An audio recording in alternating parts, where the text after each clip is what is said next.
ഈ മനുഷ്യനെ ഭീഷണിപ്പെടുത്തിയിട്ട്, അല്ലാതെ ജോലി സമ്മർദ്ദം കൊണ്ടല്ല അനീഷ് ആത്മഹത്യ ചെയ്തത് CPM-കാരുടെ ഭീഷണി കൊണ്ടാണ്.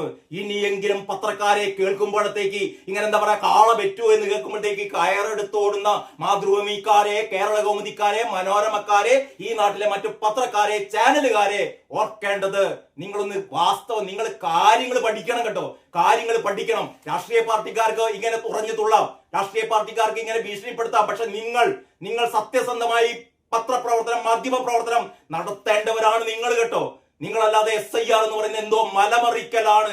ഒരു മലമറിക്കലും ഇല്ലാന്ന് ഞാൻ നേരത്തെ പറഞ്ഞ പോലെ. SIR എന്ന് പറയുന്നത് ഒരു ഗവൺമെന്റ് ഉദ്യോഗസ്ഥനെ സംബന്ധിച്ചിടത്തോളം അയാൾക്ക് കിട്ടുന്ന ഒരു എന്താ പറയാ, ഒരു ലിഷർ ടൈമാണ്. അയാൾക്ക് കിട്ടുന്ന ഒരു സൗജന്യമാണത്. അയാളുടെ ഓഫീസിൽ പോയി കുത്തിയിരുന്ന് രാവിലെ മുതൽ വൈകുന്നേരം വരെ ജോലി ചെയ്യേണ്ട. ഒരു അരമണിക്കൂർ, ഒരു മണിക്കൂർ, ഒരു 10 വീട്ടുകളിൽ ഒരു ഫോം കൊടുത്തു കഴിഞ്ഞാൽ തീരാവുന്ന പ്രശ്നമേ ഉള്ളൂ. അതിനാണ് സമ്മർദ്ദം, ജോലി ഭാരം. നമ്മൾ ഉമ്മാക്കികളൊക്കെ നേരത്തെ കേട്ടിട്ടുണ്ടല്ലേ. ഈ നോട്ട് നിരോധന കാലത്ത് നോട്ട് നിരോധിച്ചപ്പം ഈ ഇതിന്റെ മുന്നിൽ, ഈ ATM-ന്റെ മുന്നിൽ ക്യൂ നിന്ന ആൾക്കാര് ഹൃദയം പൊട്ടി മരിക്കുന്നു. അങ്ങനെയൊക്കെ ഇവിടെ പറഞ്ഞ് നമ്മളെ വിശ്വസിപ്പിച്ച ആൾക്കാരാണ്.